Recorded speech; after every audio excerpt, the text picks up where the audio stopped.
चलिए my dear students, आज हमें पढ़ना है जीवन की मौलिक इकाई कोशिका। क्या पढ़ना है? जीवन की मौलिक इकाई कोशिका। हम वीडियो का पार्ट 1 देख रहे हैं, क्लास 9। ठीक है माय डियर स्टूडेंट, चलिए शुरू करते हैं। कह रहा है, कार की पतली काट के अवलोकन करने पर रॉबर्ट हुक ने देखा कि कार के अंदर छोटे छोटे भाग बने हुए हैं। ठीक है, मधुमक्खी जैसे छत्ते के भाग बने हुए हैं। कार्क एक पदार्थ है जो वृक्ष के छाल से प्राप्त होता है। सन 1665 में रॉबर्ट हुक ने इसे स्वयं निर्मित सूक्ष्मदर्शी से देखा। उन्होंने जब कार्क को देखा, कार्क में जो छोटे छोटे प्रकोष्ठ बने थे, उसको उन्होंने क्या नाम दिया? उसको उन्होंने नाम दिया कोशिका नाम दिया। क्या नाम दिया? कोशिका नाम दिया। लेकिन यहाँ पर बात करते हैं, हमें ऐसा लगता है कि उपरोक्त घटना क्या है?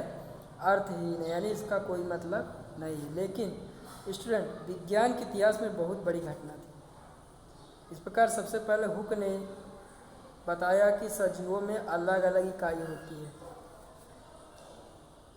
इन इकाइयों का वर्णन करने के लिए जीव विज्ञान में कोशिका शब्द का उपयोग आज तक किया जाता है। यानी सबसे पहले कोशिका को पहचानने का काम रॉबर्ट हुक नामक वैज्ञानिक ने किया था। चलिए आज हम बात करेंगे सजीव किसके बने होते हैं। तो करना क्या है आपको? प्याज का एक छोटा टुकड़ा लीजिए। प्याज क्या होता है? सतह की ओर भीतरी सतह पर झिल्ली उतार लीजिए। अब प्याज को जो झिल्ली उतारा तुरंत पानी वाले गिलास में डालिए। अब क्वेश्चन ये आएगा कि पानी वाले गिलास में क्यों डालें? क्योंकि अगर ऐसे ही रखेंगे तो प्याज की नमी क्या हो जाएगी? सूख जाएगी। और नमी सूख जाएगी तो उसकी कोशिकाएँ क्या होंगी? मर जाएंगी। इसलिए उसको तुरंत पानी से क्या होता है? ढक दिया जाता है। और उसको प्याज को 5 गिलास में रखिए और उसका निरीक्षण कीजिए। जब आप स्टूडेंट सही माइक्रोस्कोप से निरीक्षण करें, इसको आप ध्यान दीजिए, इसे मैं आपको स्कूल में अच्छे से बताऊंगा। चलिए, जब आप निरीक्षण करेंगे स्टूडेंट, तो प्याज की कोशिकाओं की संरचना आपको ऐसी दिखाई देगी। देखिए यहाँ पे, देखिए ऐसा ऐसा संरचना है, ऐसा। यहाँ पे एक बिंदी दिखाई देगी। ये बिंदी क्या है आपका? तो ये बिंदी जो आपकी दिखाई दे रही है केंद्रक है। क्या है? केंद्रक है। और ये सभी क्या है? आपस में मिलकर क्या बन रही हैं? कोशिकाएं बन रही हैं। चलो स्टूडेंट आगे बढ़ते हैं। कह रहा है संरचनाएं क्या है? संरचनाएं एक जैसी दिखाई देती है। ये सभी मिलकर एक बड़ी संरचना बनाती है। यानी देखिए, ये छोटी छोटी कोशिकाएं मिलकर क्या कर रही है? एक बड़ा से प्याज का निर्माण कर ले रही है।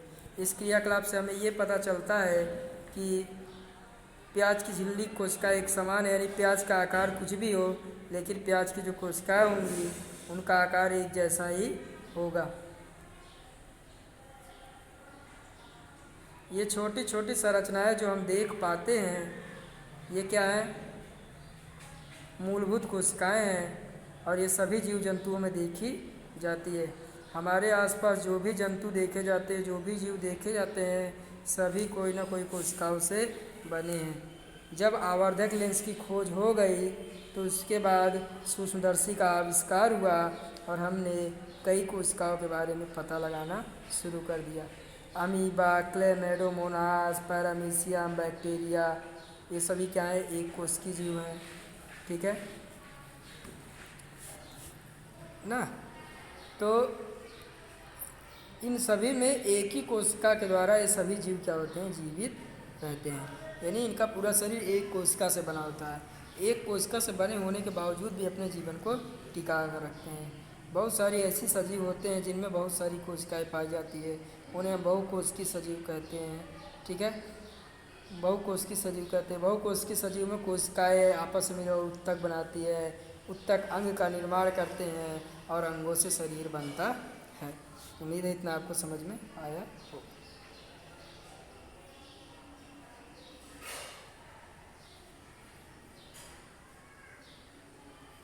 चलिए हमारे डियर स्टूडेंट, रॉबर्ट हुक के बारे में जानते हैं।